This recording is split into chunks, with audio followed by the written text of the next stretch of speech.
Thank you, Gnomish Overlord, for that update. Well, I'll start again then. Hello and welcome to episode 3 of the Worldbuilders Compendium. My name is Botanical, this is Missy.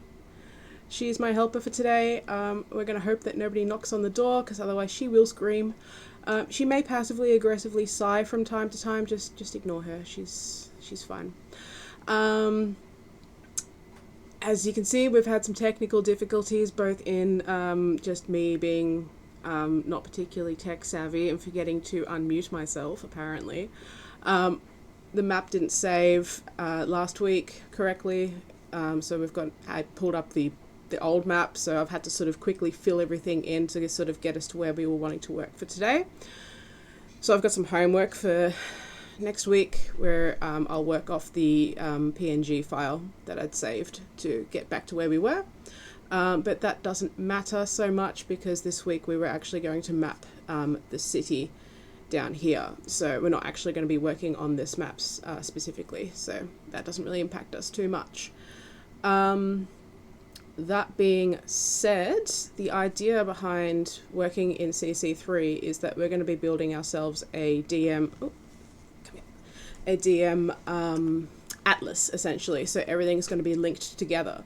So in the same way that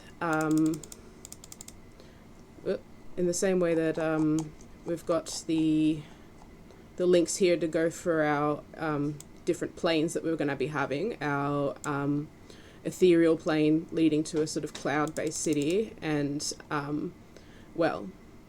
the potential for an underworld. We're going to have a similar type thing happening where we'll be able to sort of click on the area of the city, and that will be bringing up that city map. From there we can even sort of say, oh, we want to have a overland map that's given to adventurers of just this area here, and everything can be linked together nicely, so as DMs we can sort of navigate nicely through the one map. So to do that, the first thing we're going to want to do is obviously open a new map. So we're going to go to File and hit New.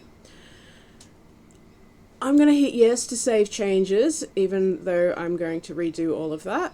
I can maybe do a little YouTube recording as to how I'm going to do that, but yeah, for now we'll save that. We are going to go to Cities for the map type. Now, as you can see, we've got a fair few different styles that we can choose from. Everybody's got their own favorites, I suppose.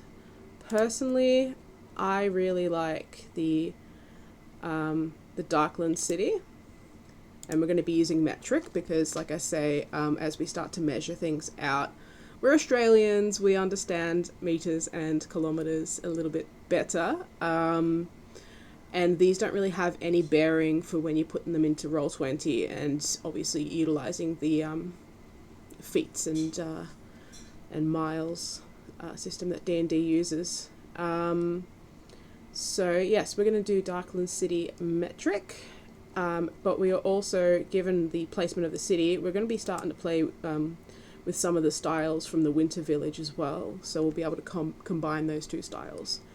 But as a base, Darklands is my favourite style for cities. So we're going to go next. So the width and the height, this is how many feet, or rather in this case, how many meters you're telling the map to be. So this would be 1 kilometre by 800 meters. That's not very big for a city, but I suppose we have to think about whether this is a major city or whether it's sort of just a large settlement. Either way, I'm thinking more along the lines of like maybe 5 by maybe 3.5. Let's see how that looks. We're not going to worry about the background because, like last time, we're going to be playing around with that. We don't need a grid overlay. That's all fine. don't need any multiple levels. We're building a city. And it's going to ask me where to save it. So we'll save it where we usually save things. And we'll call this one DDA City 1. And I might run a poll on our Facebook group to come up with some cool names for our cities and settlements and our world in general. Okay, so as you can see, we've got a blank slate. So what we're going to want to do is ensure that we are building to the city. So I'm actually going to open up my phone and make sure you don't keep slipping.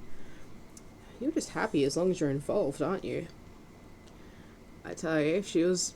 My unseen servant's just over there, but she doesn't want a bar of him. She has to be involved in whatever I'm doing. Whatever. So, what we're going to do is... Oh, you okay? We are going to ensure that we are working to make sure the city matches what we've got on the overland map. So, I'm bringing up the PNG file that we did last week. Stop kicking me. That we did last week, so that we can keep things consistent. There it is. Okay, so we've kind of got 3 rivers converging. So what we could have done if the if the map had it saved correctly. Actually, here's what I'm going to do.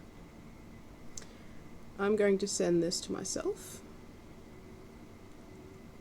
on Facebook, and we're going to import it as a PNG to trace over the top, so that way we can keep it all samey. That's it, working through technical difficulties by being smart. Work smarter, not harder. Okay, let's go over here. Oh, actually, using the wrong browser. There we go. Bit unnecessary to have noise when you open a browser, but whatever. Lovely.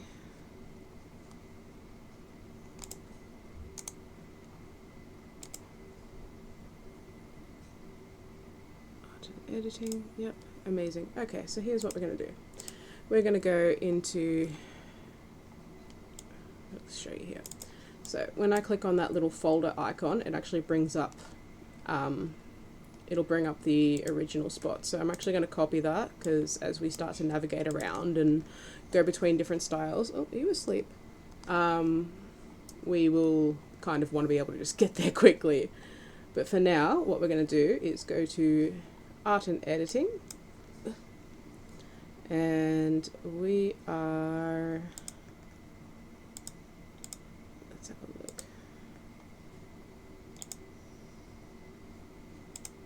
There. Has this not saved as a PNG? Oh no, it's saved as a JPEG. We've got to love our technical fun. Alright. So it only likes PNGs. So what we're going to do, fun. We are going to go to Art and Editing. We are going to grab this bad boy, and we're going to open it up in Paint, because it's quicker. Save as, PNG, done. And then we can import it into here.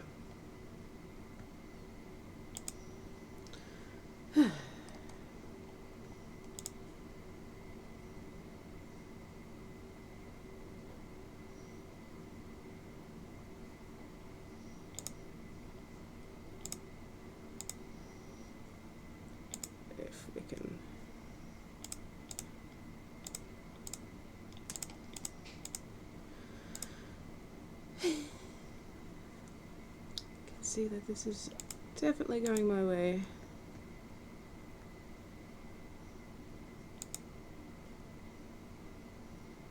Oh, that's because it's decided to send it somewhere else, of course.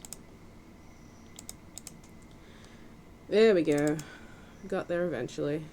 Cool, so it's going to open up that folder, and then it's actually there, but what we're going to have to do is disturb the dog. Sorry. I'm sorry. Okay, hold on for a second, yeah. Oh, don't you tuss at me. Ugh, rude. Alright. So I'm going to make this bigger. Excellent.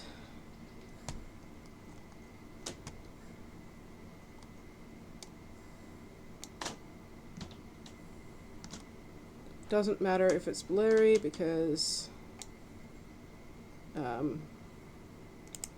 we're just using it as a guideline.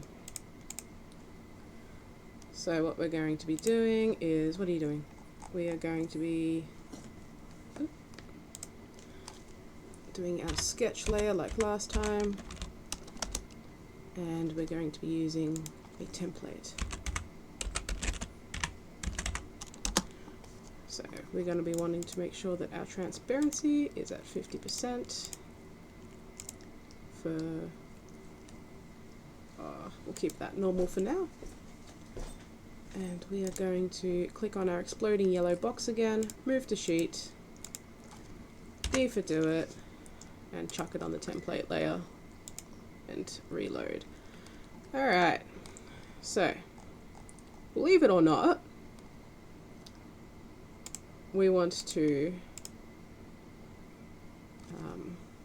move this a little bit, make it a bit bigger. So we're going to go from here, and we're actually going to bring it down this way a little bit. It is a bit of a pain in the butt, I'm not gonna lie, but it's going to be much nicer to get this to pair with the map that we did last week. Let's go to there. Excellent. And then we're actually going to want to make this, okay. Control up to make it bigger.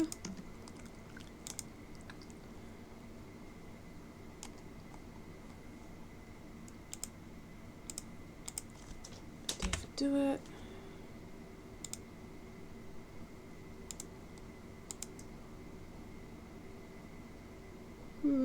Depends on how central we want the we want those two rivers. Excellent.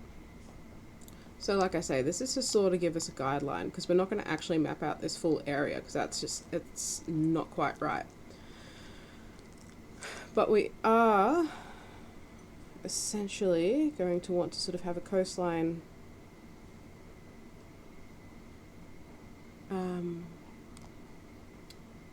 coming through here. So here's what we're going to do. First thing we're going to do is water fractal.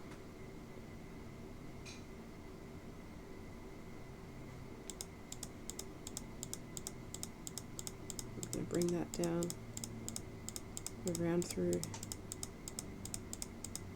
Yeah, oh, you alright, Bubba? What are you doing? Come around. And that's going to go on the water layer. Now we can't see it too good right now, but that's because we're still dealing with that transparent layer. Okay, I'll turn off that so you stop pressing buttons. We are then going to find the river. Oh, okay. She's now on my mouse hand.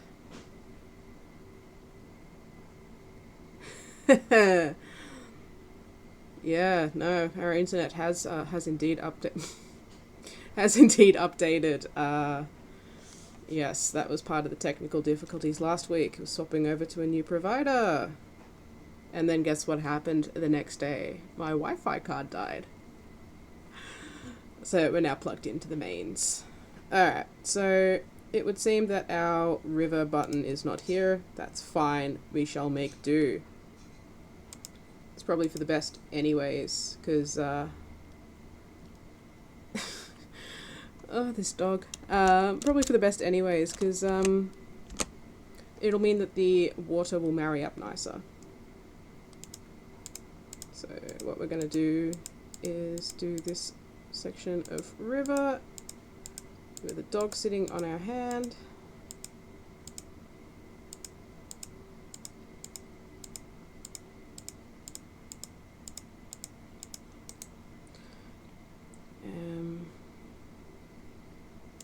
This one's gonna okay, stop it. This one's gonna come down this way.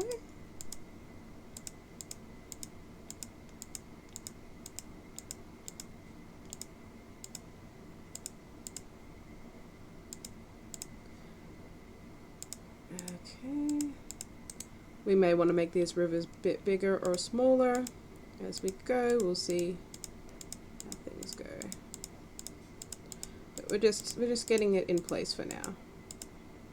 Okay, I'm gonna need you to sit still. Okay? Stop kicking me. Thank you.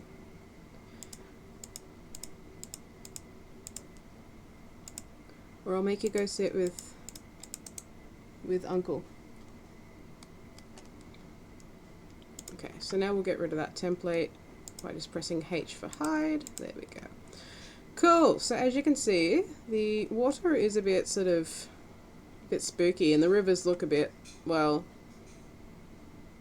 I mean, to put it bluntly, they look pretty terrible. But like I say, this is a working, can you please stop kicking me? This is a working point. Best way to start is going to be coming over to this RBG matrix process, and we're actually going to turn that blue, I believe. Oh my god, stop it! You should see her, she's got a little leg splayed out. She's... No, we don't like blue. It was Unity that we liked. That's a bit better. Okay. So you'll see that it's a bit like bitmappy. We don't like that. So what we're going to do is utilize that thing that we copied before, and we're going to go into bitmaps. We're going to go into tiles. This one we're actually going into overland because they actually kept the water separate for some bizarre reason. And it's always in a weird spot. Annual Book of Maps, Dungeon. Where are you? Alyssa. There you are, Darklands. Hi, because we like it like that, and then we've fixed it in that sense. Now, our sheet effects are active. We're going to deal with this hot mess of potato shortly. This is just a good starting point. So the next thing that we're going to be doing is starting to think about, okay, well, this is a semi-tundra kind of area. How populated is this area? So how many houses, how many buildings are we going to be jamming into this space? What districts are we going to be including? Because we're not going to be sitting here essentially building a whole city at once, because that's just unrealistic. We're going to move suburb by suburb, district by district, and sort of deciding which way our entry points are going to be. So if we were to think about where our map was and how the mountains and stuff were poised and where the other cities were, you'd probably have a road coming in this way, and a road coming in this way, as our sort of main roads coming in and out of this city. We could maybe have a smaller road sort of going up towards the northmost coast, but our main points of entry are going to be from the northwest and the southwest. Another thing to think about is our city going to have walls around the entirety of it? Is it just going to have some walls around maybe the governmental districts? And where would those be? So a lot to think about when we're sort of designing a city, more so than when you're designing a town, because towns, there's a baker, there's a blacksmith maybe. We just sort of think about like the key points there. But a district, or rather a city, is made up of many small towns. If you think about how we're building it, each district is going to be a town unto itself. In Melbourne alone, how many bakeries are there? So, you think about perhaps where you live in your suburb in Australia. You can have a think about, well, okay, that has X amount of bakers, blah blah blah, and we can scale up from there. Okay. If I put her down, she'll just scream. So we're kind of stuck with her. So I'm thinking a good place to start would be if we just sort of map out our roads, just to have a think about where they're going to go. And we've got a few options. We've got 15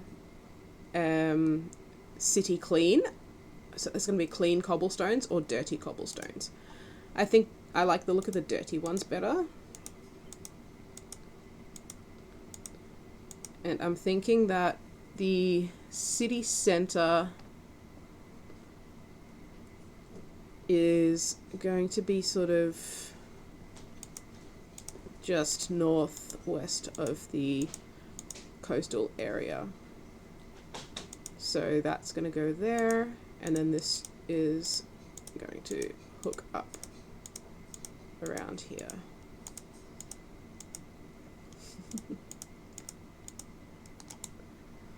Now that's teeny tiny. That's fine, because we're going to deal with that later. Actually, we'll deal with it now. No, we don't want to do that. What we want to do is hit this paint bucket to change the properties. D for do it, and we're going to do our line width at, let's start with 5 and see how that goes. That made it worse. Excellent. D for do it, let's go 20. I'm going to jump up a little bit here, go 50, because this is our main. Yeah, that's a bit better. Beautiful. So that's a main street. And then we're going to sort of add in that other one that I was talking about. So this one's going to sort of cross over these two rivers. We'll get some bridges happening at some point and go off this way. So that's our sort of main road.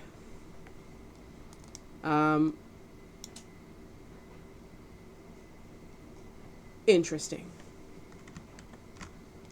Pretty sure I told you to go away. So I'm thinking it would make the most amount of sense to have a sort of industrial dock district down here, because they've got access to these two rivers, which, as we know on the larger map, actually converge together. So this is going to be like maximum movability inland. So that would make sense to have that go along there.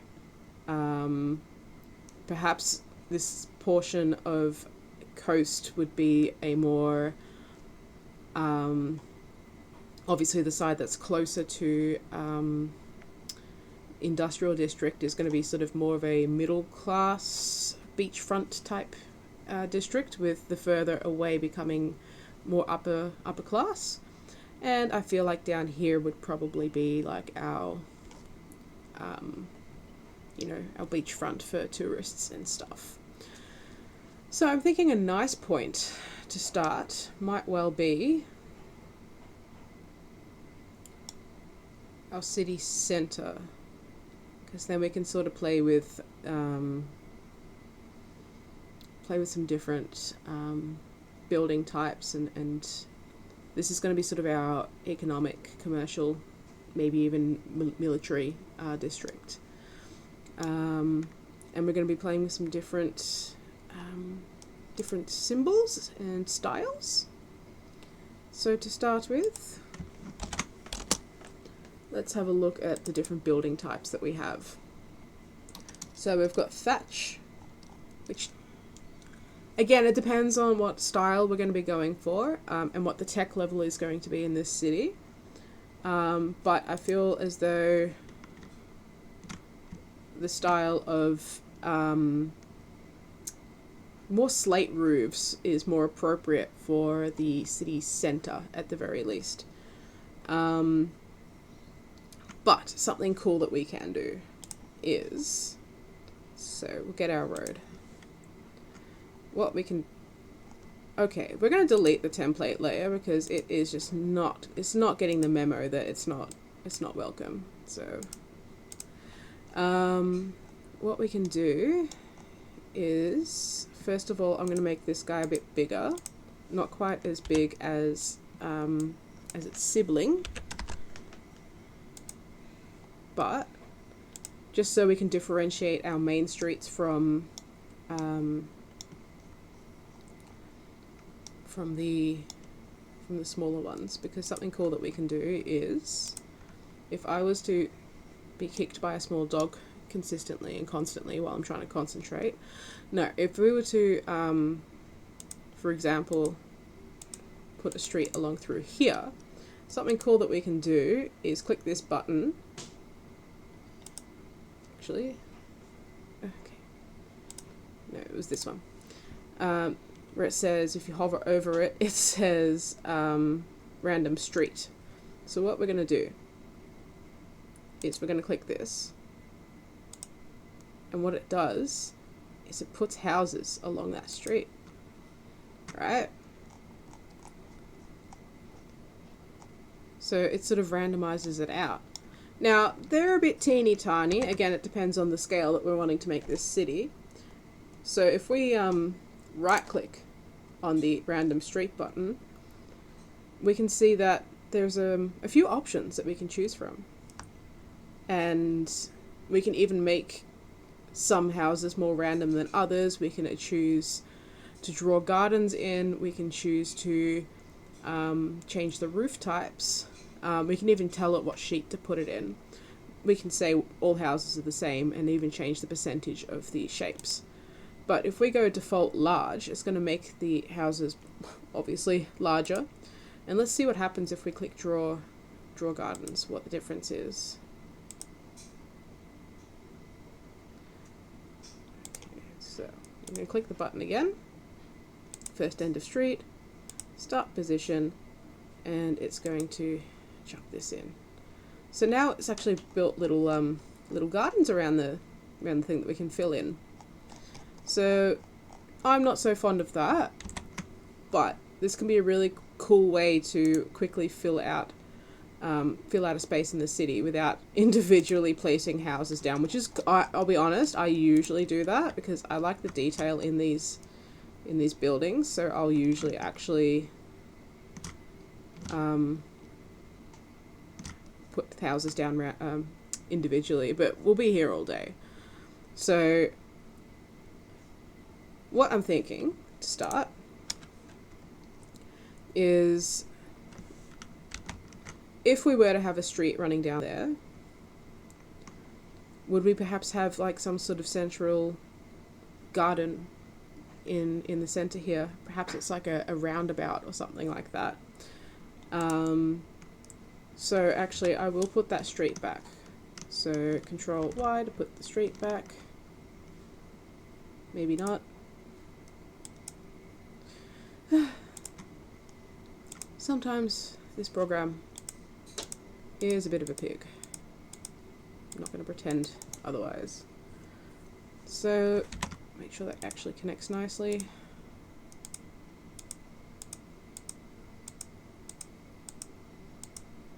That's better. So I reckon we'll make this bad boy 30, like its sibling over there. Ugh. As you can see, it's not connecting particularly nicely. That's okay, because what we can do is move our nodes.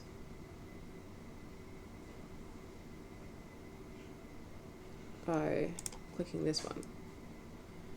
We're going to want to move this guy.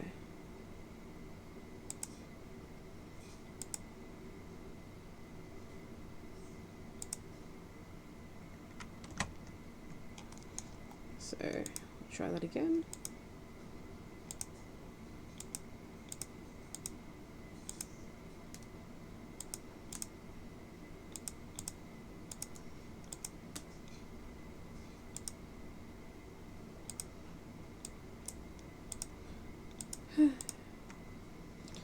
Or, better yet,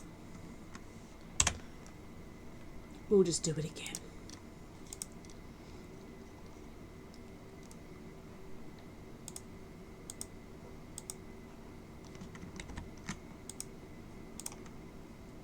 Okay, here we go.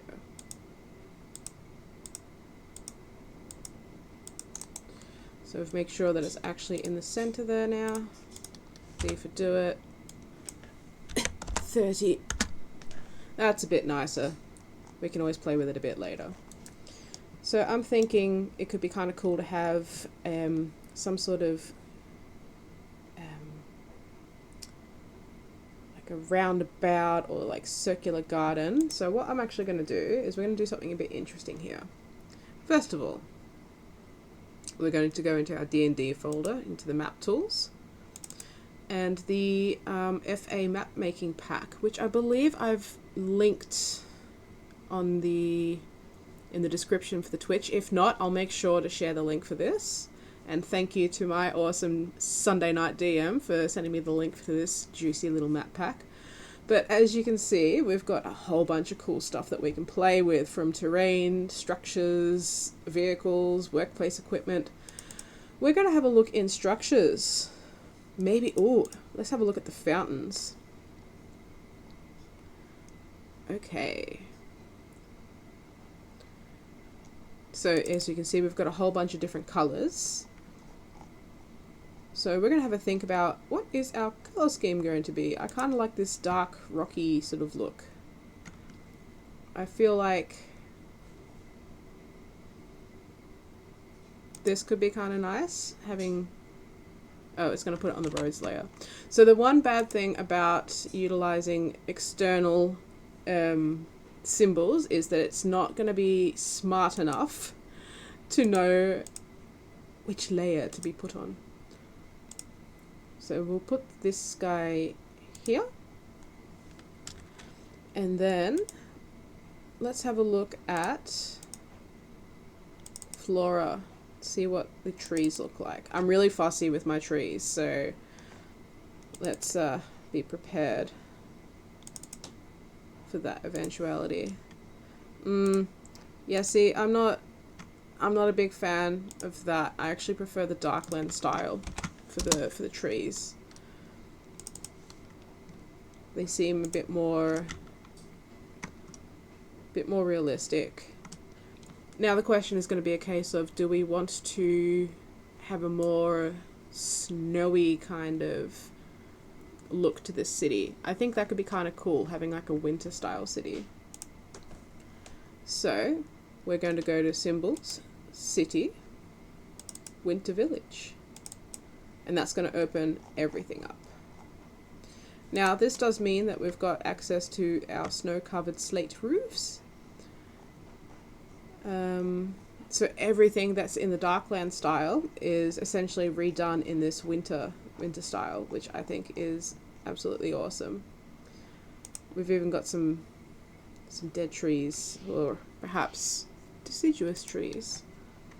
So what we can do is make a bit of a circular garden and have some smaller roads sort of cutting in around it to sort of signify that it is a sort of roundabout. It's our sort of central park, if you will. Now, our tab key is working, so we can shift between our pines with ease. And if we were to zoom all the way out on the map, yeah, that's a pretty damn big fountain, but you can see it. It's readable, because the most important thing about maps is they need to be readable. So if we were to zoom into, sit still, into, you know, the point in which we'd be utilizing this map, you can sort of see that that's a fountain. And once we get the trees and stuff in there, you'd be like, oh, that's sort of a central park. So, you know, some people are very big on making sure everything is to scale. And whilst on one hand we have sort of set this up that we can, you know, measure how far things are, I feel as though getting too caught up in, oh, hold on, this fountain is 93 meters long. Yeah, okay, that's a bit ridiculous, but at the same time, we kind of want it to be readable, because you know what, your players aren't going to be zooming into this level. There might be map nerds like me, but I doubt it. And you want them to sort of be able to get the point that you're putting across.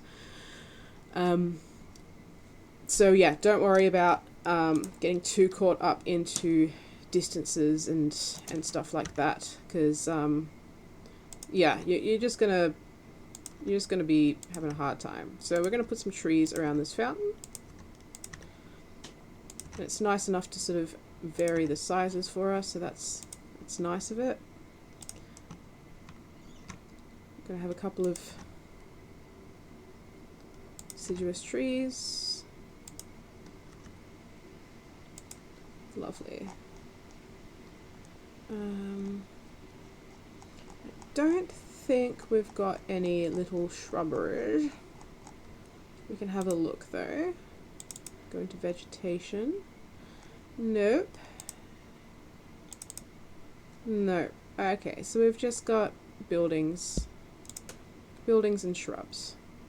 So what we might do then is have a look at that FA mapmaking pack, because that might have some wintry flora, bushes. Maybe not. Oh, snow bushes. There we go. Okay, so not really, but let's have a look. It kind of looks like a rock. Oh, actually, that's kind of cool. Doesn't really match the style though, does it?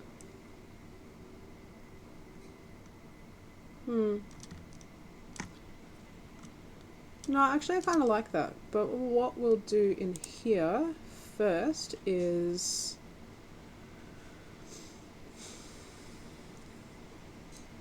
firstly, let us import. We are going to import bitmap fill styles. It kind of did have the right idea there.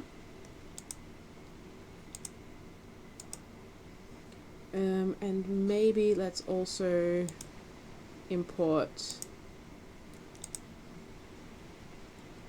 in our tiles. We'll go to city, and we're going to do winter village as well. I think that's a good idea. Lovely.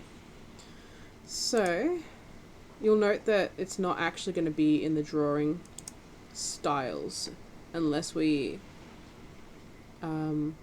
open it up manually, which can be a bit painful when you've got quite as many styles as I do.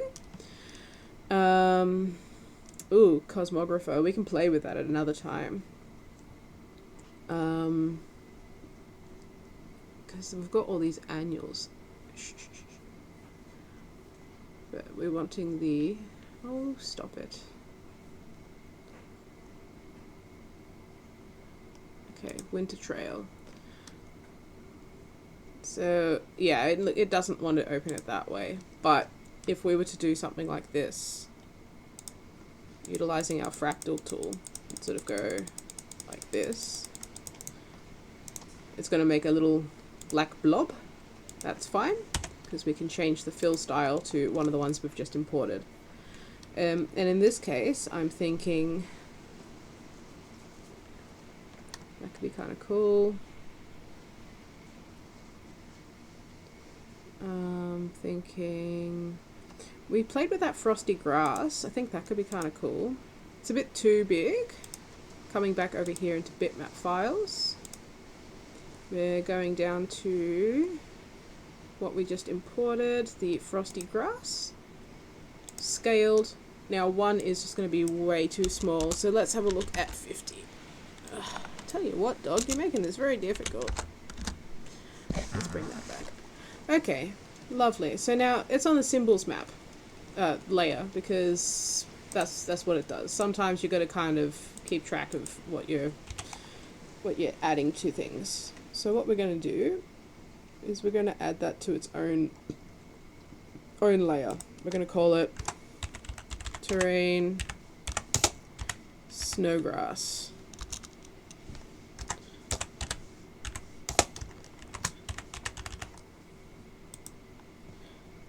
And we'll add it to that. Oh, no, we'll press OK. And we're going to refresh. So now it's a nice flat. So what we're going to do is come up to here, steal those two, copy, paste, apply, and then we're going to bring it up. So sort of like when you're modding a game, your load order is quite important, same as utilizing maps or utilizing a art program such as Rebel, such as Photoshop. You got to make sure that you've got everything on the right layers. So we're going to just bring it up to here for now, because we're going to sort of want to know what layers we're wanting to put down. I think that it'd be nice to also add... She's only little, but she weighs a lot. My arm's going to sleep. We're going to put some of the snowy heather here. And here. And don't worry that it's sort of pre-chosen a fill for us, because what we will do is change it. Sometimes easier said than done, but heather. Now we could have all done it at the same time, but sometimes it's easier to not. See, it's going to want to play silly buggers with me. Okay. There we go. Now, like I say, that's way too big, but okay, so actually going to hide all. We're going to grab this one. Heather. So that's all been done nicely, and then we're going to go to here. Scaled. I believe we were at 30 if I'm not mistaken. I can always double check.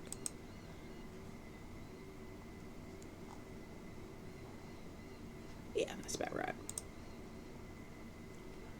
So show all. So that's how we're at the moment. So now we're going to add some little clumps of snow. And we're going to put that on its own layer. We'll start by doing that now. Oop.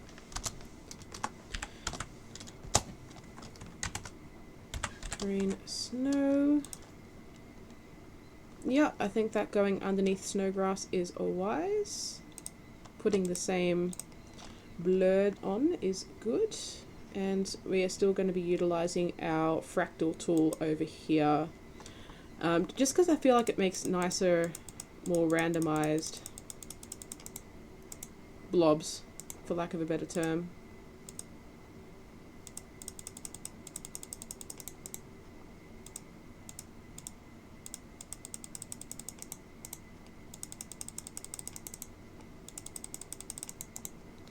Sort of like when we're making those islands, we're just going to sort of throw these down nice and random.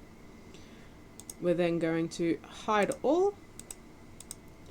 We are going to grab all of these, D for do it, and we're going to do, I wonder what frozen mud looks like. Ooh, that's saucy. Let's try snow drifted. That's a bit boring. What about snow trampled? It's a bit blue, but I suppose it sort of matches the trees. Snow drifts.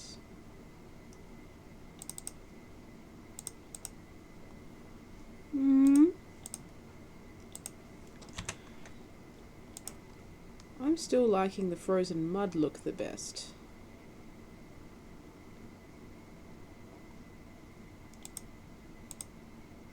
Oh, actually, I don't mind that. Still a bit blue though. Still quite blue. I wonder what that looks like. No. We'll go with the frozen mud look. I think that's the nicest. Show all. Okay, so there's that. And I think we're going to want to put some white down. So we're going to use our fractal tool again. I like the idea of finishing off this corner.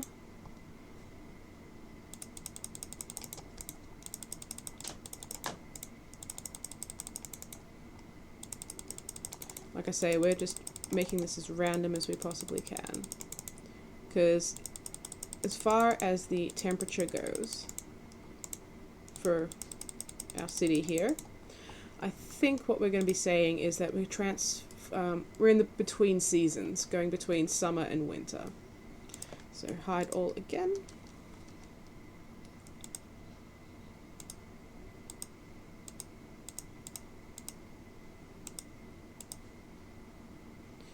Oh, that's an iffy one.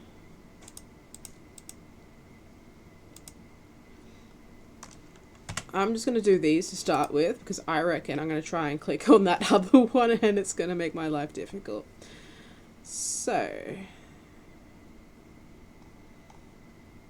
let's have a look, see.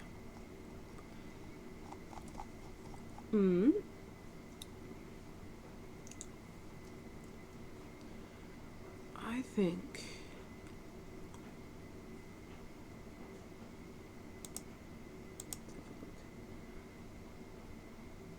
yeah, we'll stick with that for now. We can always change it out. See, told you it was going to be like a bit of a pig. Knew it. Okay, that one. And we just did snow.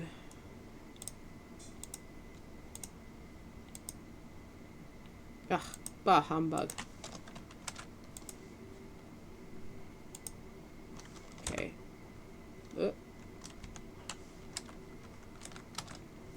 Well, that's a pain. There we go. Got him. Okay. Snow. Excellent. Okay, we love this. Show all. And you can see we've got a bit of a patchy situation there. So what we're actually going to do for terrain snow is play with this edge fade a little bit because it's a bit blocky. So I'm going to bump that up to 15. We're going to move this out of the way so we can actually see the effects of what we're doing.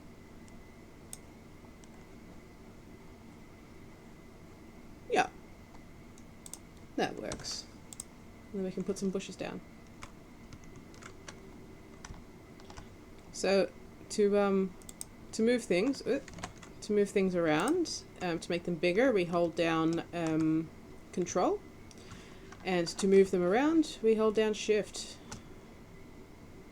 So yeah, I don't think these, as cute as they are, they just don't match the style, unfortunately.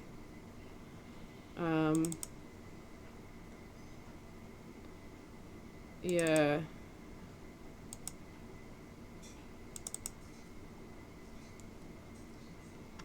And there doesn't appear to be... there's snow trees. Let's have a look. There's bear. Yeah, no. No.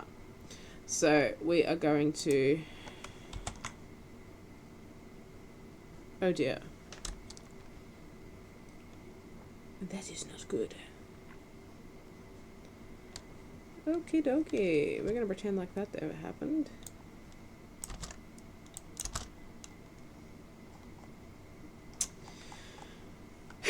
We are going to open up that sticky note with our quick access.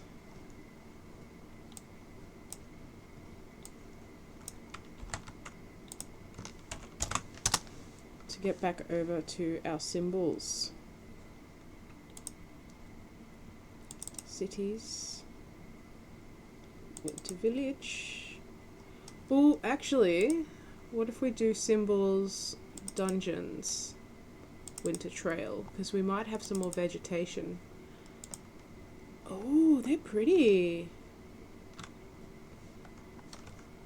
Ooh. Ooh. I actually like these way not... Yeah, no, we're going to get rid of those, those plants that we've done. So we are going to go...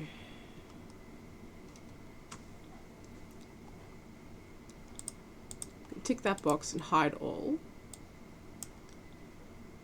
Apply. Yep, sick. So we're going to get rid of these because I feel like the trees in the Winter Trail are way nicer. Show all. I mean, look how pretty they are. Oh, it's so nice. Okay, so we don't mind if there's a bit of overlapping on the fountain. That is so cute. Because you know, the trees aren't planted directly on top of it, but oh, these are so cute.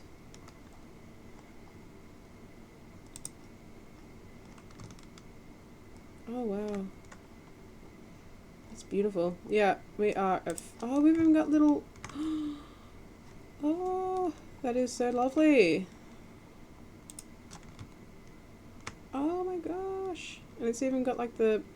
Yeah, this is way nicer than the city one. So it's a bit big for grass. Grass can't be bigger than the trees. That's a bit ridiculous.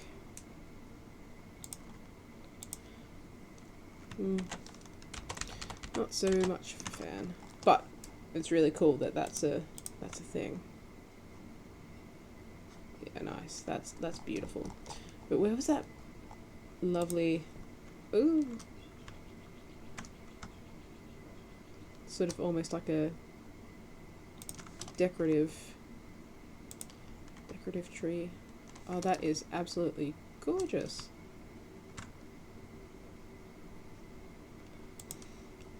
Oh, what's that underneath it? Why is it blue?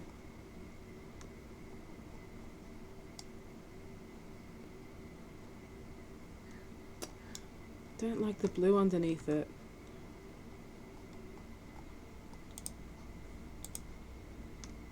I'm not understanding what the blue is.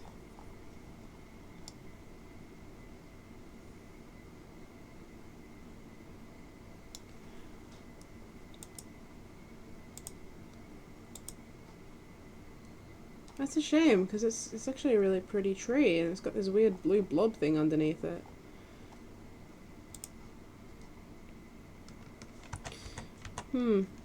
Yeah, I don't like that blue blob. I'm not entirely sure what the deal with it is.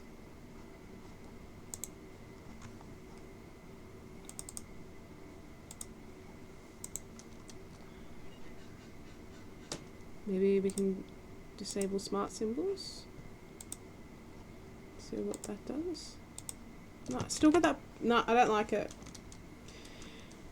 Oh well. These are still nicer trees.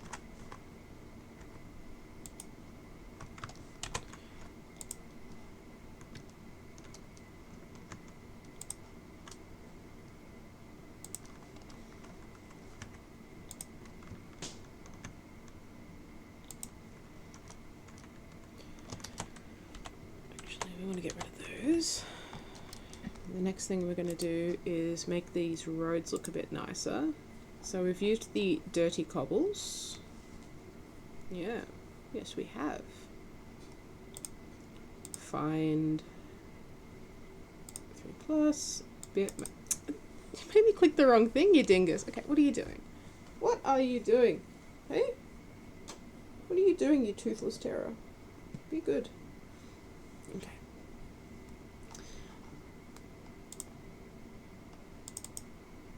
What?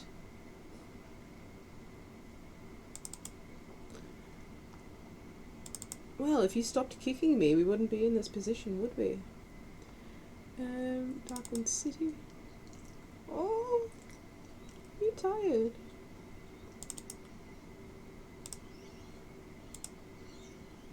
Those cobblestones are probably a bit big, but at least it gives us an idea. Makes it a little bit more readable, doesn't it? Oh, my love.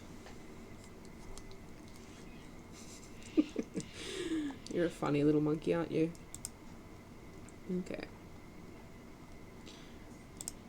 So, I would like to sort of add this sort of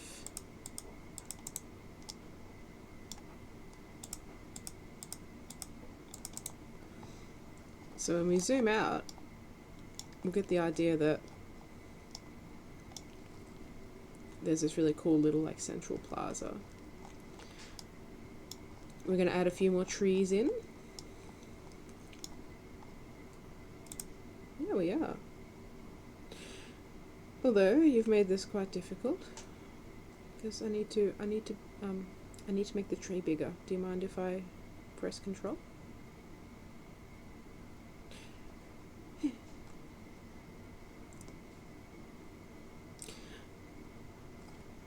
We'll leave the vegetation for now. But I think we'll have a line of trees along here, and along here as a sort of garden estate. But I think it would be nice to, from this point here where you can see that line,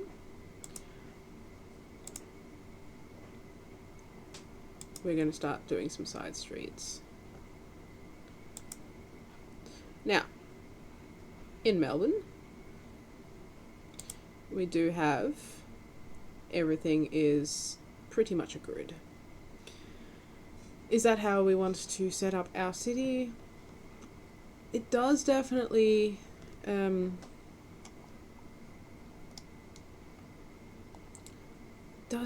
make a bit of a difference when everything is in a grid. So I'm thinking the other thing is that drawing tool wants to be rounded. We don't necessarily want it rounded. So we're going to go to advanced. We're going to go city street dirty, and we're actually going to path polygon, and we want that to be straight. Yes, because we can always swap it back. So from here, what we're going to do is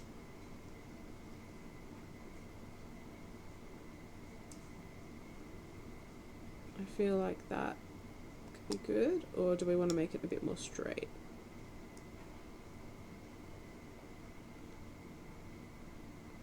No, I think on the angle's better.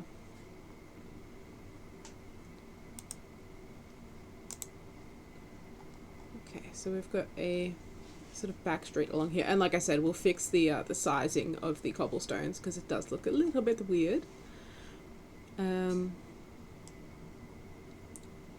But let's have a look. We're gonna have another street sort of connect here. Oh, she's falling asleep, and I think it would be nice to have another one coming along here. So from here we're going to have a few little side streets and the like.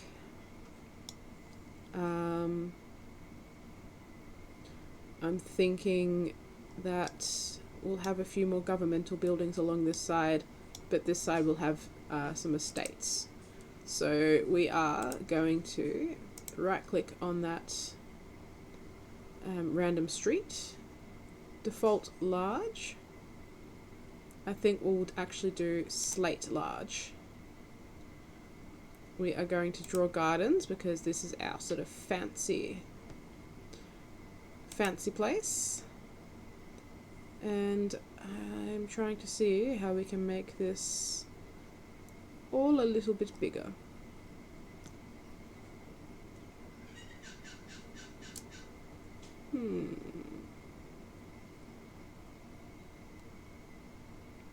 Let's go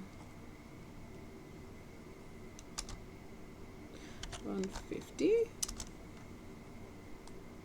and we'll do this one 10. Just double it. See how much of a difference that makes. Okie dokie. So our first area that we're going to do is along this bit.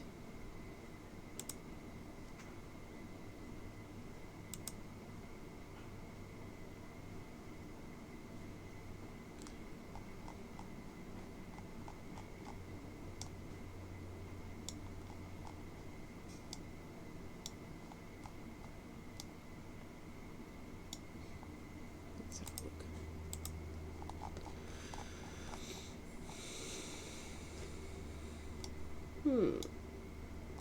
They still seem a bit small.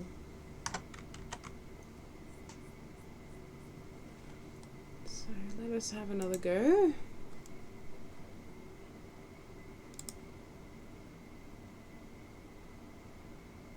Ah. This is more what we're looking for.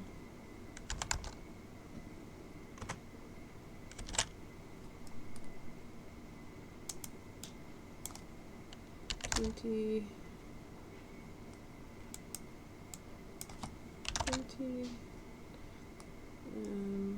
minimum 5, maximum 10. Okay.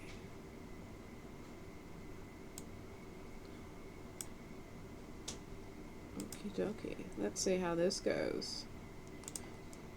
Like I said, with this program, it can be a little bit of, that's a bit better. A little bit of trial and error, because there's just so much you can do with it. That,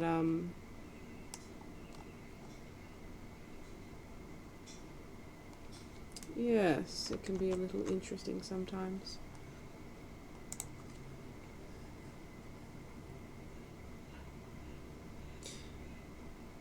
She's got a little tongue poking out.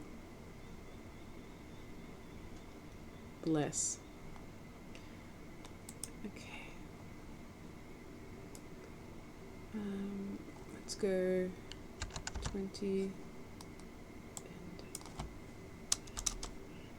50. Oh, she's so cute.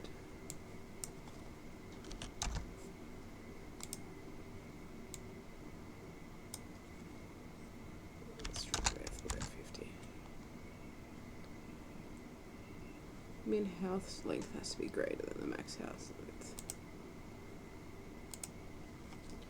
Min house length.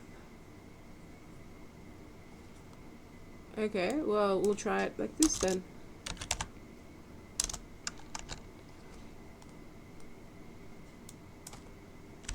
100. Oh, that's a bit big.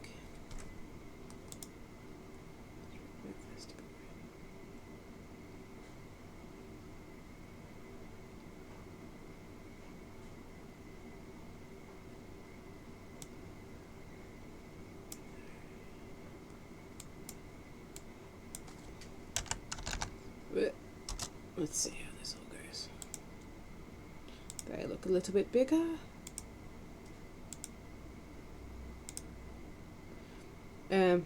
That's a bit more like it. Lovely. So that's sort of the right size that we're looking for here.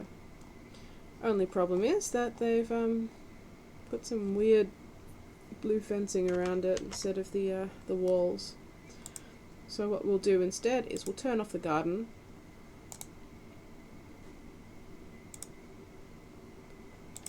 And we'll just add those in ourselves. Oop.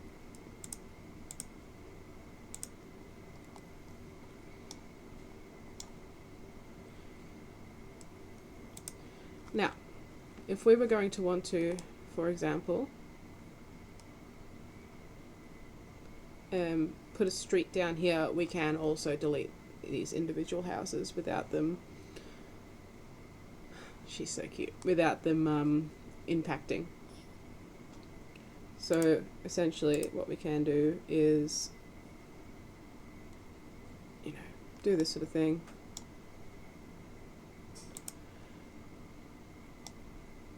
Got a couple of overlapping down here, we can always swap them out.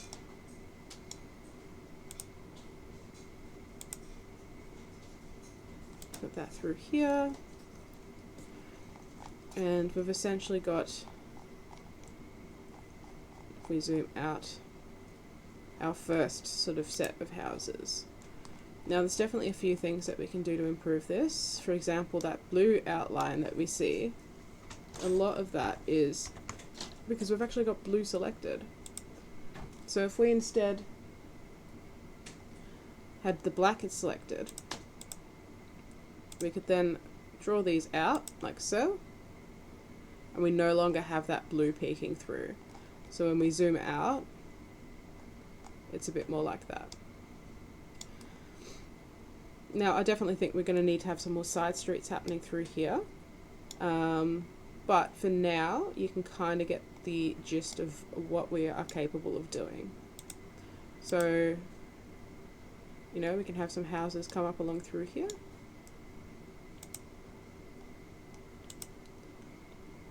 We're definitely going to want to have some more streets lining up to this.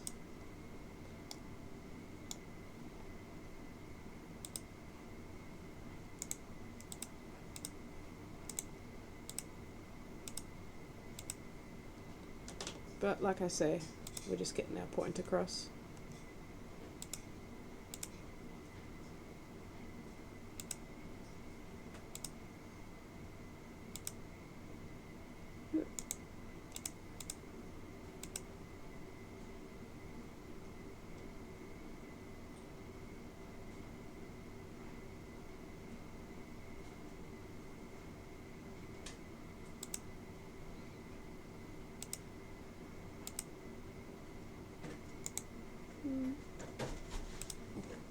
Oh, there is somebody at the door.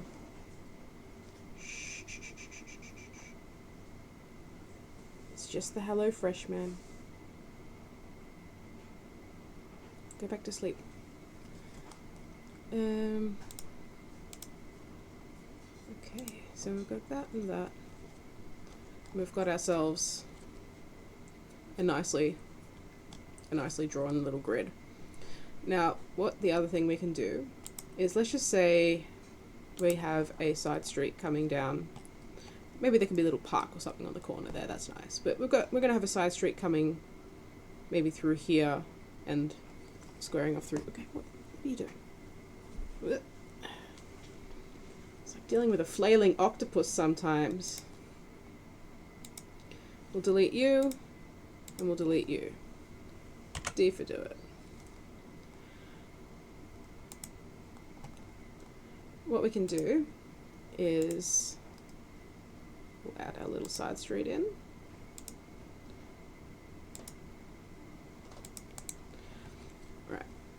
So what we can do, oh, we want a little house there, no worries. We can open up this and we can choose our house shape and just draw it in manually. So we're just going to put a square or a rectangle in. And there we go. So this little section up here where it's a bit like empty, we can click open the menu and go, well, actually I think something like that would be more appropriate. So we'll draw that, and then we sort of play with it a little bit. So yeah, there's a few ways that we can quickly smash out houses. So something that we can do, for example, is this. And then maybe have some parklands in here. So we've got like a little section here. It's just bishop. Okay. So yeah, that's something cool that we can do. Now, I'm not a huge fan of this in general, like what we've just done. It looks a bit, I mean, sure, it can probably come to life a little bit. As far as adding some backgrounds and stuff go. I'm a glutton for pain. I definitely prefer manual placement of pretty much everything. So yeah, I am going to get rid of this. And we are going to do this the way that I like to do it, because it looks prettier. That being said, if you prefer to save the time, then honestly, do what you need to do. There is no point doing something you don't enjoy. For me, I quite enjoy building maps, and now that the dog is awake, we can build our avenues of trees.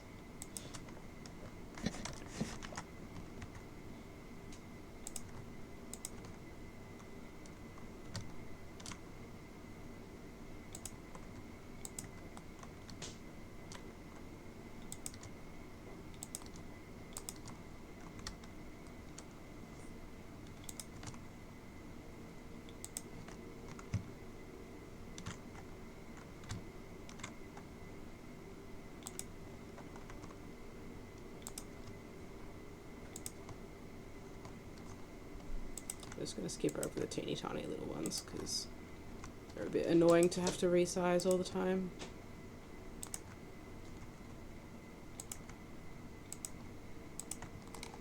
So again, we zoom out and you can sort of see, oh, you know, that's what we're looking at. They are a little bit too big though.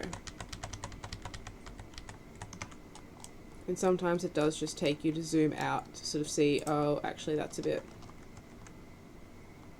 those are a bit small, but those are a bit big. So let's go that sort of thing.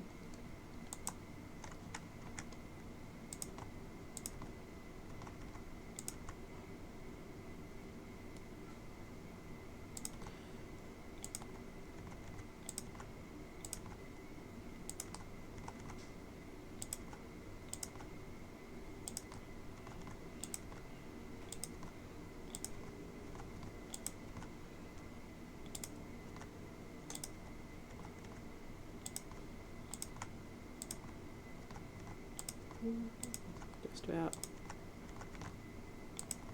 done.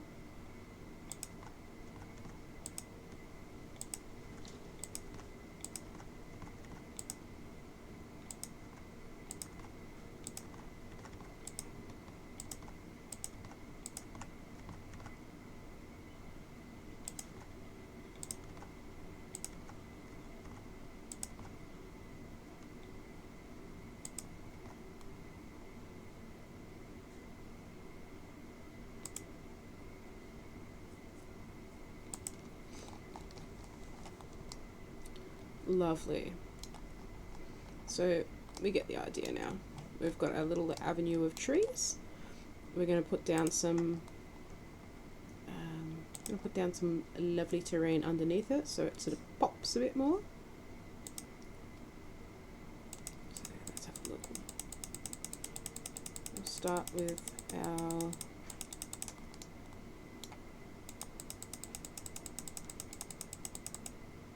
start with the grass. That's not quite what we were after, but that's okay. For one, we're going to put it on the snowgrass terrain, and we're going to change it to our frosty grass. Lovely. Then we are going to make sure we've got this selected, because we're going to add in some little bits.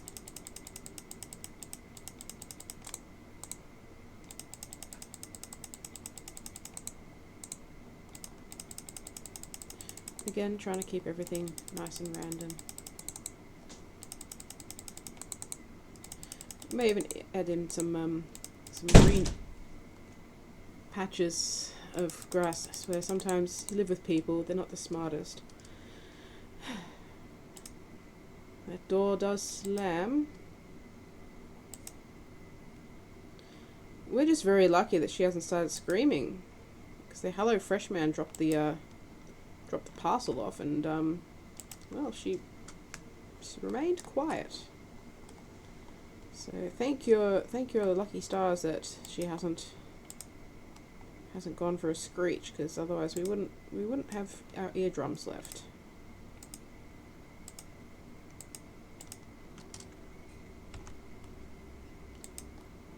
Oh my god.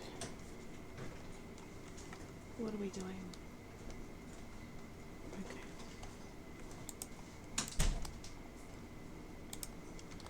Lovely. So you get the idea. I'm not a big fan of the size of the bitmaps, so I think I might play around with those a little bit, because they look a bit, I don't know, Microsoft Painty. So let's go 200. That's a bit nicer.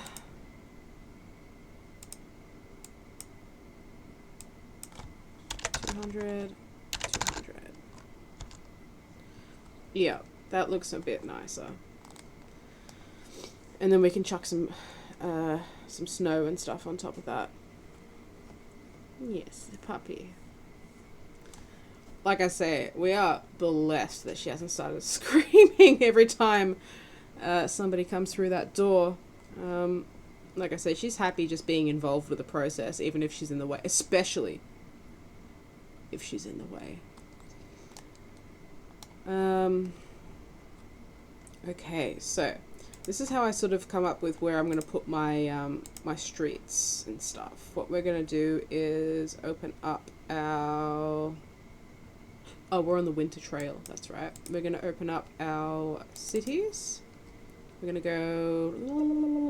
We're going to go... What is it called? Winter Village, isn't it? Winter Village. Winter Village. And then we can start putting down some houses. So, like I say, this is sort of the richer area, if you will. So, everybody's got decent sized houses. Yes, they do. Oh, you're licking my hand. Okay, goodo. This pleases me.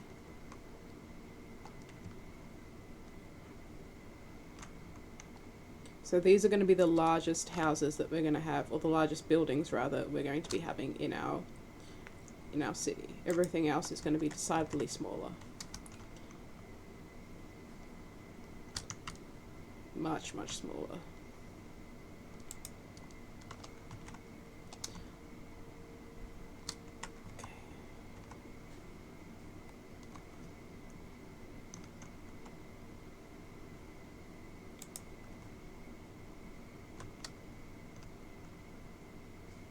Cool beans.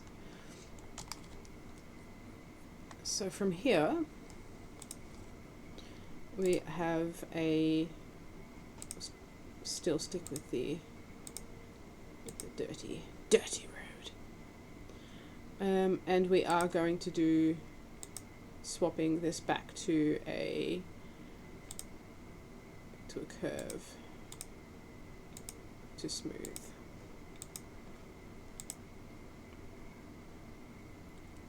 So here's what we're going to do. This is going to come up through here.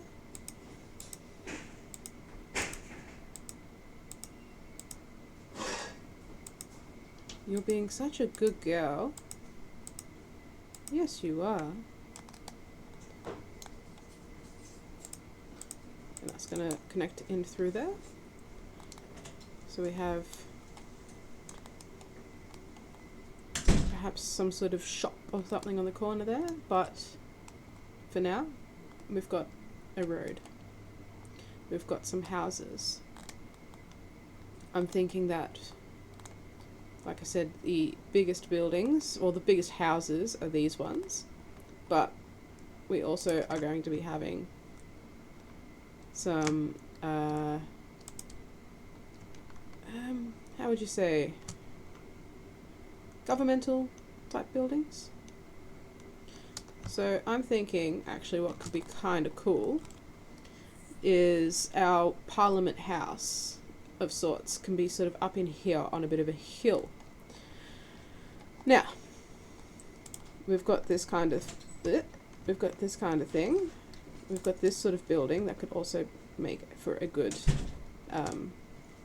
parliamentary style building, along with these sort of shapes as well. So what I'm thinking could be worthwhile is building up our little hill. We'll obviously be getting rid of some of the trees through here, because I think a bit of a boulevard up to the parliamentary building could be kind of cool. And then obviously we're going to want to think about, oh yes, woof woof. We're going to want to think about what we're actually calling our governmental body here anyways. Is it a parliament? Is it a small dog who's getting stuck in cables? Or is it a, I don't know, a council? Is it a tribunal? Tribunal's always a cool word, but either way, our governmental building's going to be up on a bit of a hill here. We've obviously got our bridges as well that we'll be chucking down at some point. We've got a wall, got trees. I'm curious to see. Probably not. Okay, so we're going to go into Darklands. Bless you. Go into Natural, because here we have boulders and sheep, which are obviously not very important right now. But we do have these outcroppings, which we can use to sort of build a bit of a raised area. We can also have a look to see if perhaps the Winter Trail has some things to look at. So we've got cave, we've got wintry boulders, so they could come in handy. Up, down, stairs, so we could have some stairs leading up. That's kind of cool. Elemental magic. Not quite. Debris. Not quite. Vegetation. Yeah, no, doesn't look like it. Okay. I've got the feeling that, yeah, so that's all much the same.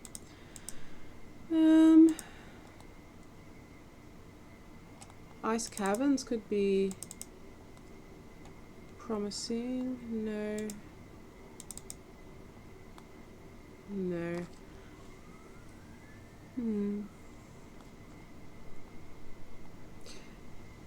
Let us have a look at what the FA pack has on offer as far as cliffs. Forest path. Quick access. No. We want to go to map tools. Okie dokie. Let's have a look-see. Terrain. I think so. Modular cliffs. Not quite. We want snowy kind of, some snowy vibes. These are definitely really nice, but we want a tundra-y kind of look.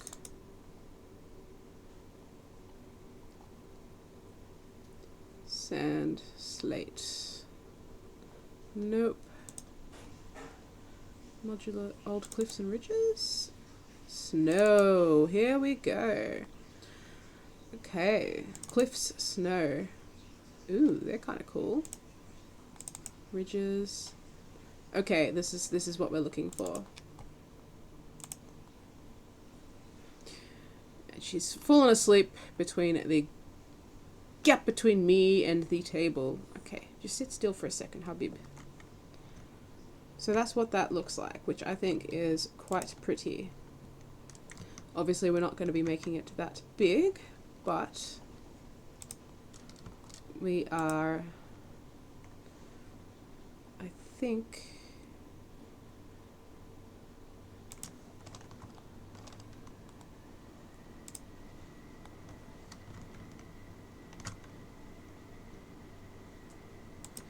okay, so we're going to have a bit of a gap there, so that way we can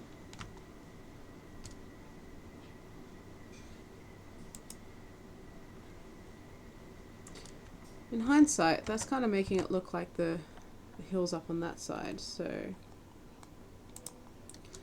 actually what we want is that kind of a deal. Yeah. Now something that we can do is mirror, so I can go in here and hit mirror, and it will it does flip it over. So if I go mirror again, you'll see that, yeah, it flips it up and down. Okay, what do you want? Do you want to go down? What do you want? Okay, just put the dog down.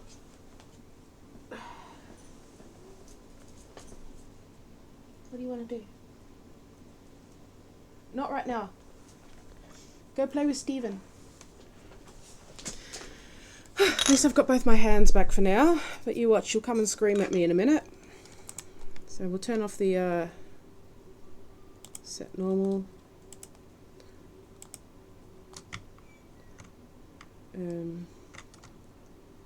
Okay, so let's, this is so much easier without a little dog on my lap. Okay, so that's a bit big because it's going to end it not quite in the space that I'm looking for. Nope. Nope.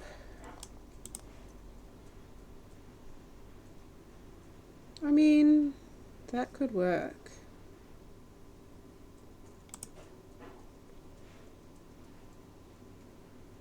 Yeah, okay.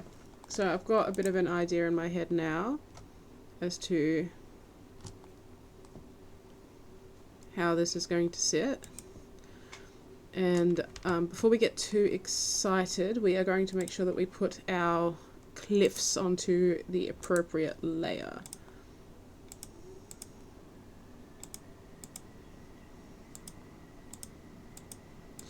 Okie dokie, we're going to get rid of these guys, and we are going to make sure that our cliffs are selected. Let's have a look. Symbols, symbol outcrop. We're going to do outcrop bottom because we're going to sort of build up a little bit. So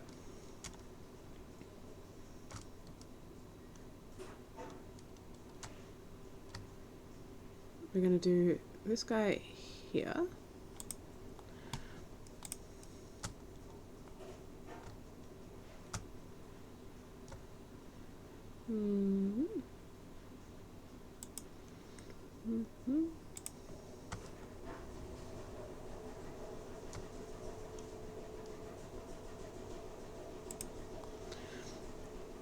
Okay.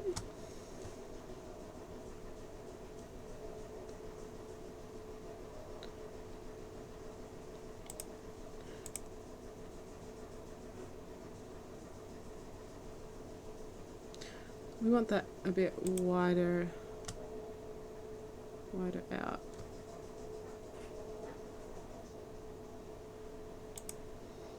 Sort of a bit like that. Yeah. So now we've got our symbols outcrop bottom. What we're actually going to want to do is we're going to copy these two, but we're just going to tone it down for the bottom.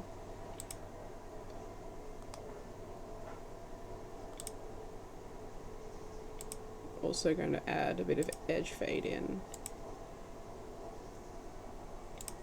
Okay. Let's hide all. Make sure that, okay, so it is actually on that layer. That's good.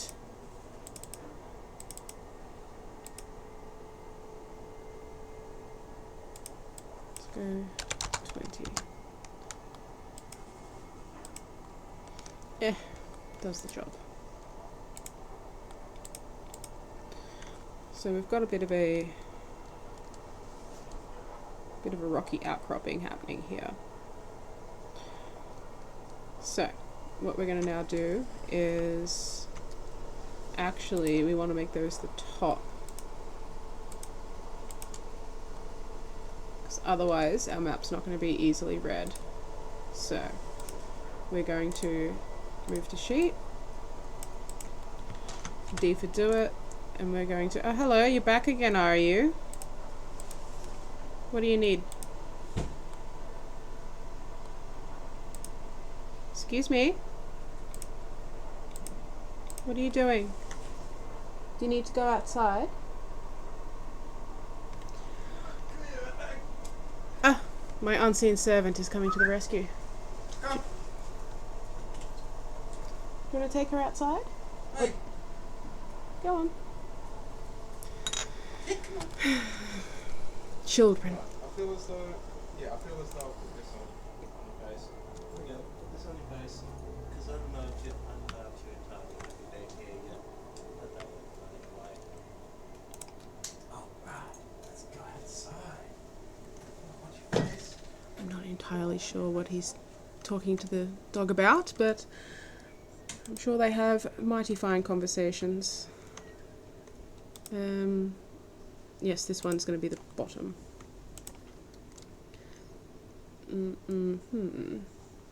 Let's have a look, see. Because we do want to make it slightly bigger, but we don't want to be too unreasonable. I think that's a good size.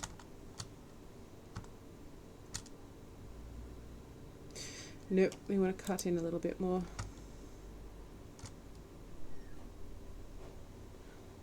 No.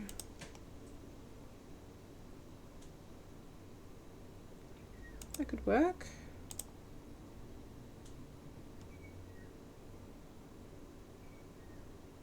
Not quite.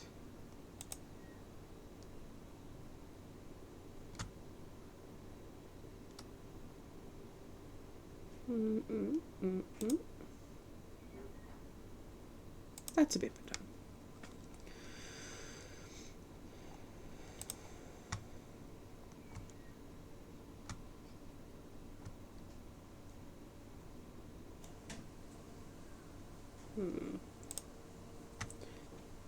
sort of want it to be cutting in a bit harder. There we go.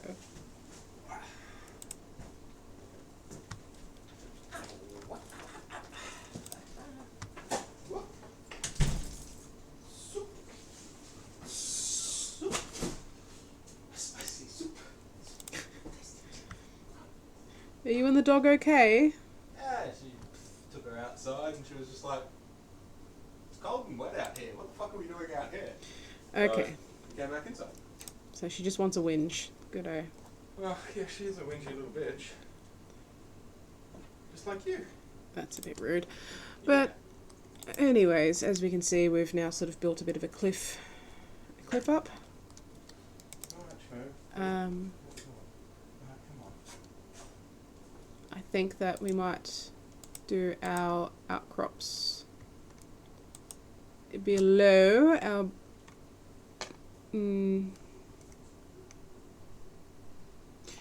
we'll deal with the layering a bit later, but like I say, we've got our idea here.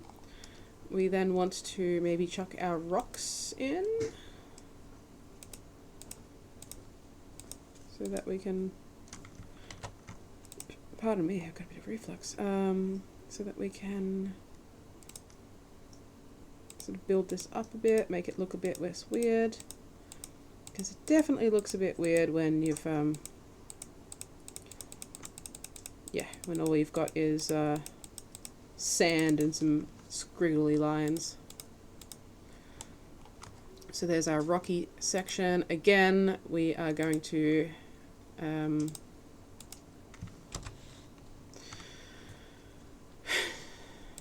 I see that it takes the copy paste quite literally. So let's go to our sticky notes, copy paste that so that we can get into our bitmaps again.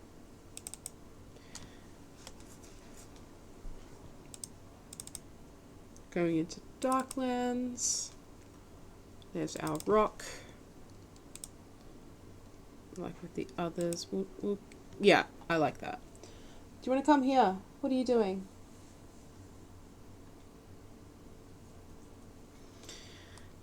Okie dokie. So we've got that. I think it'd be quite good to add some more snow, but for now, what we will do is get our Parliament House in. So symbols, cities, Duckland City, buildings. Ah, no, it was Winter Village.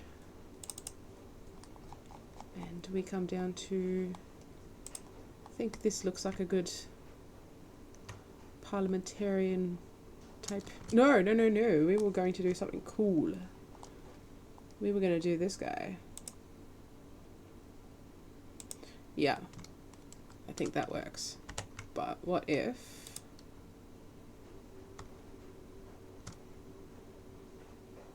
we do this?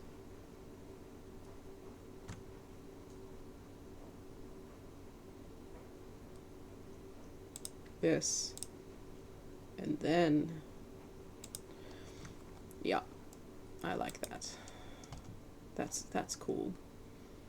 And then we can have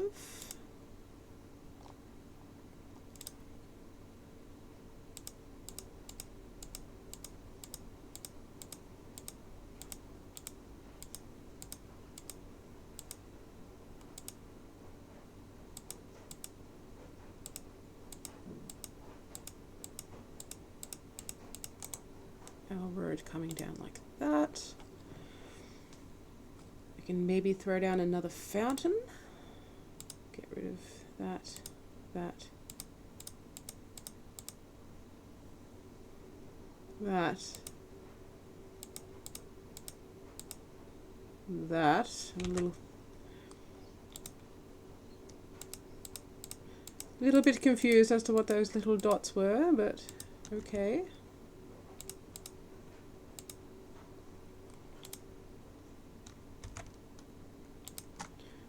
Lovely, so we've sort of got that. We'll make all these lines a little bit more seamless. You know, we're just planning. Not that anybody will notice from a distance anyways. And then we are going back into, I'm going to make sure this is selected. Because we're going back into map tools, map making pack, structures, and then we're looking for fountains. Although, what does that say? Ooh, that's kind of cool. We can use that a bit later. Adornments. That's also quite cool.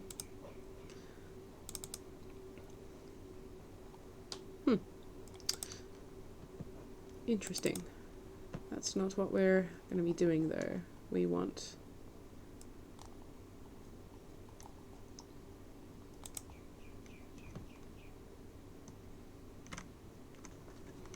I think we're going to want that one to be in line with that. So there's a nice sort of fountain there, and then we're going to put a smaller one up here. Let's have a look for those stairs.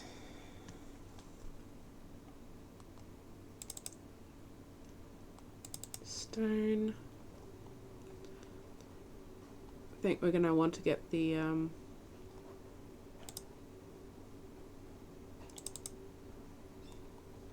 yeah, we're going to want to put the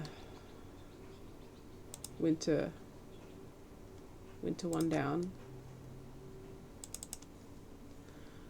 So winter trail, up, down, stairs.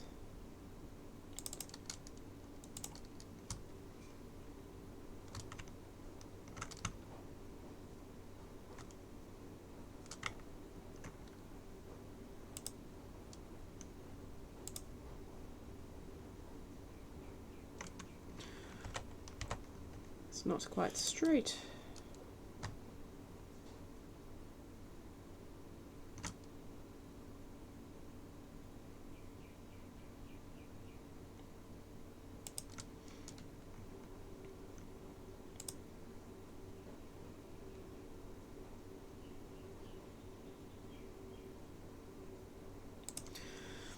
Okay, so we've got some stairs that lead up.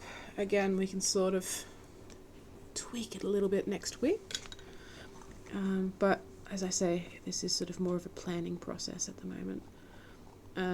But it does sort of take up quite a decent amount of our city. But again, that's not necessarily a weird thing,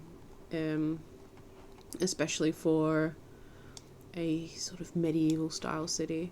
We've got our richer district along through here, and then by this point we'll start getting some smaller houses and more nooks and crannies. I know we haven't really touched the river yet, but what I would like to do is we are going to be saving as DDA City 1. Yep. So each week we're just going to be making a new save, so that it stays consistent. But what we're actually going to do is we're going to open up our original one. I am curious to see if maybe there's no. Okay, fair enough. No, we are going to have to indeed redo it. No, that's fine. Okay, so what we're going to do is we're actually going to link those two maps together. And how we do that is we're going to go Tools, Hyperlinks, Link with Map. So from here, we are making sure that we're going into our correct spot. We're going to link to DDA City 1, and our hotspot window is going to be here, like this. Now, we're going to see this on there. That is part of our key text, if I'm not mistaken. So if we hide all of our text and press apply, interesting. We could also just make sure that that's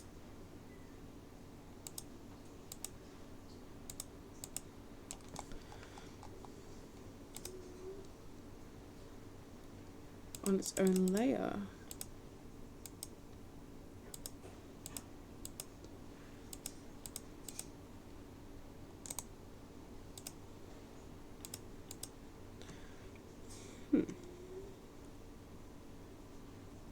Okay, so apparently what we're going to do is save as DDA floor 1, and we're going to go 1.1. We're going to exit the program.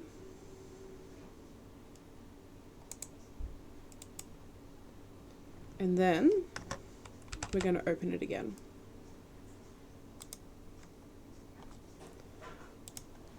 And it should, excellent. It should not be present. And then we click on that and we've linked our cities together, which I think is pretty cool. The other thing that we can do, so when we utilize a different program, come here. I can. When we do utilize a different program, there's a couple of things we can do. We can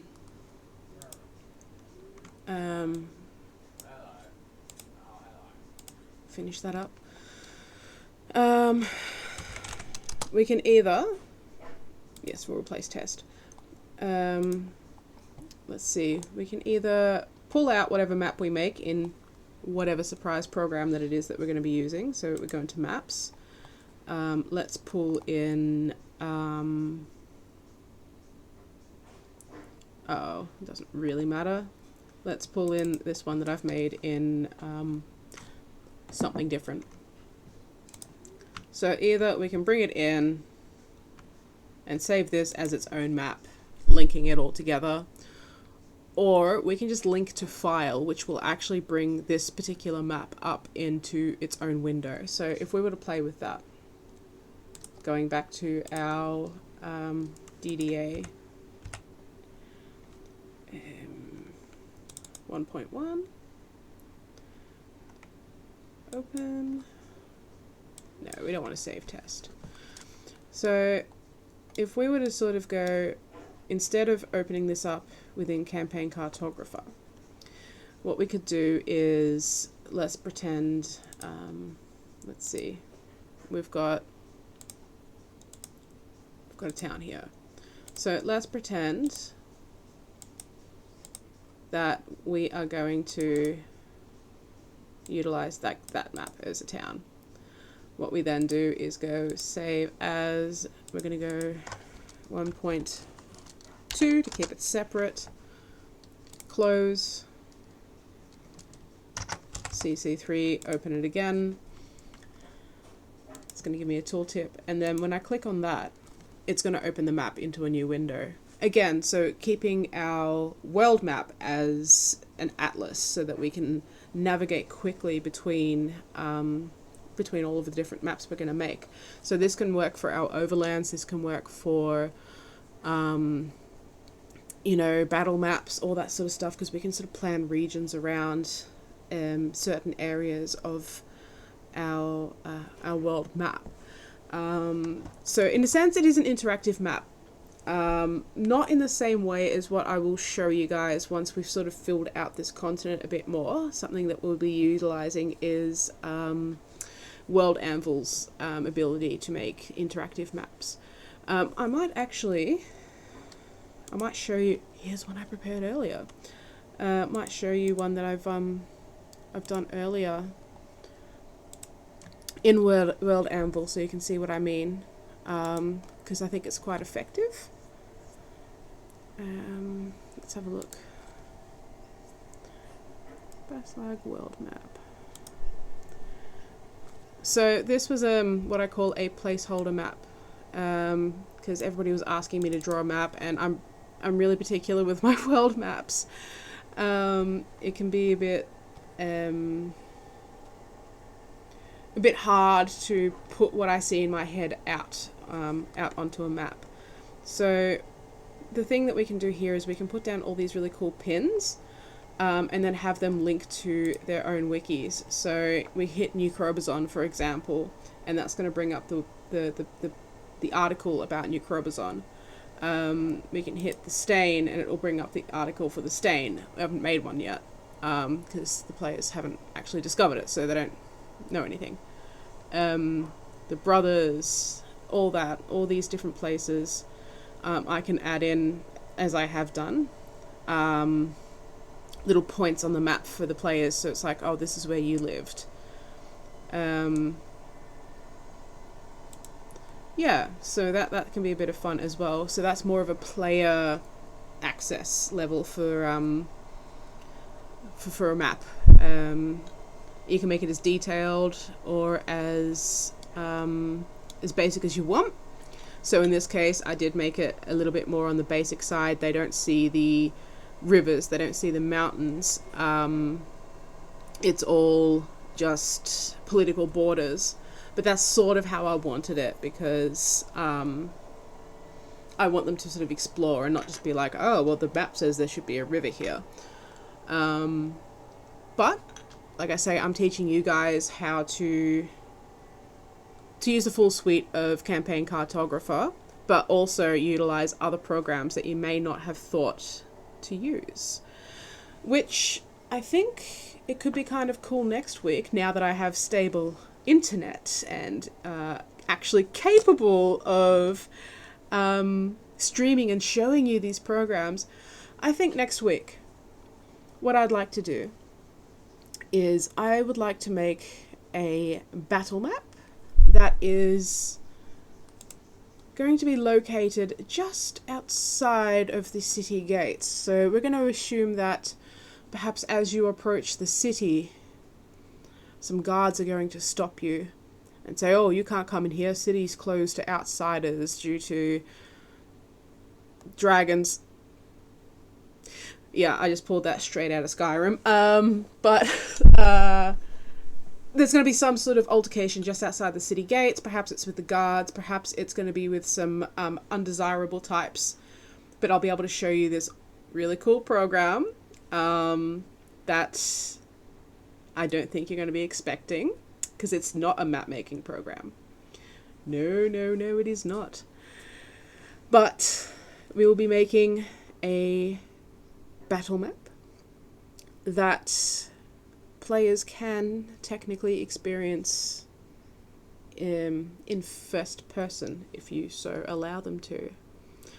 So, yes, join me next week as we dive into this mystery program that has some really cool functionality, both for an online game and for around a table game, giving you access to the potential of first-person view in some very lovely graphics.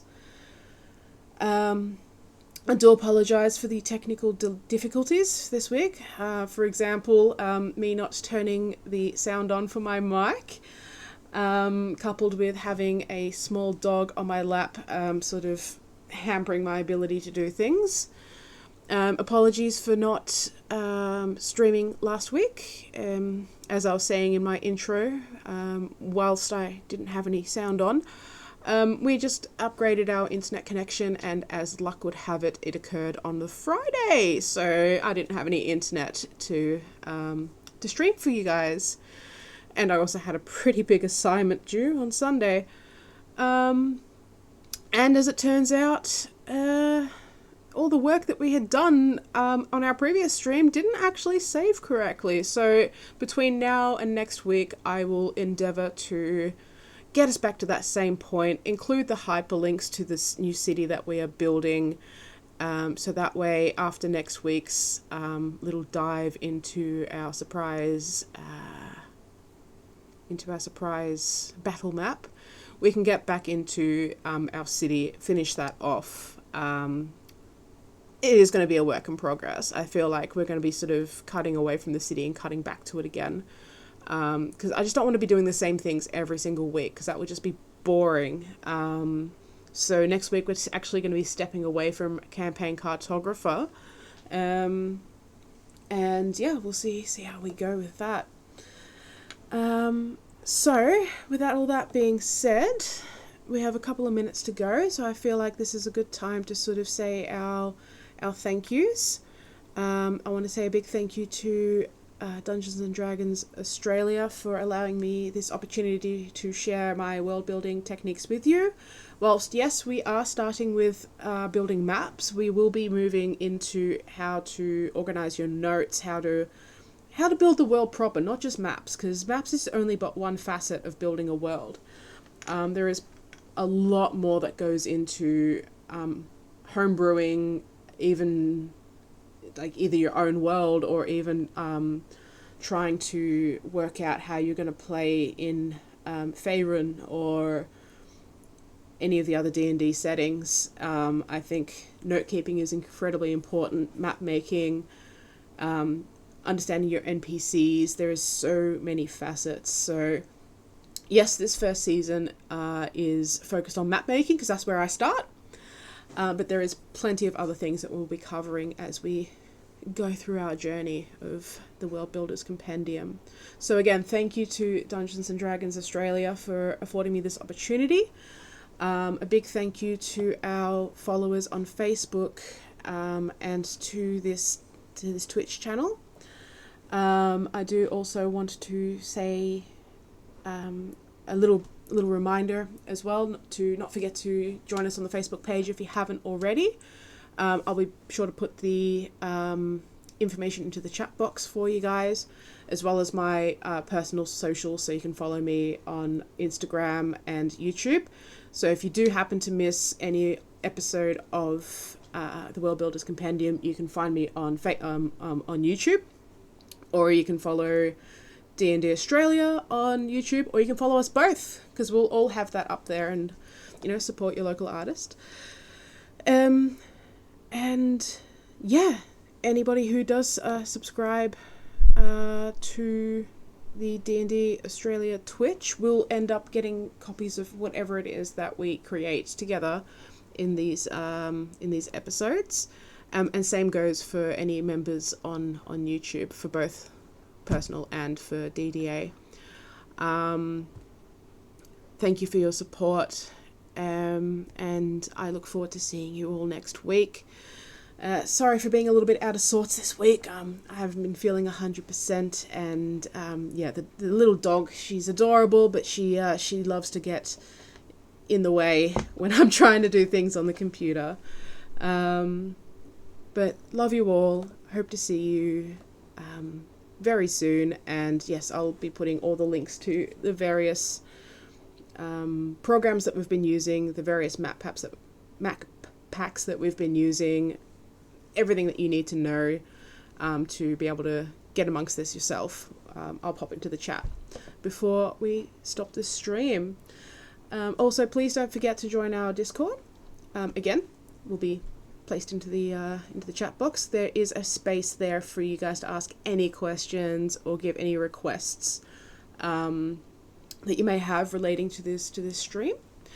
I will stop rambling for now. I hope everybody has a wonderful weekend, and we'll see you next week. Bye for now.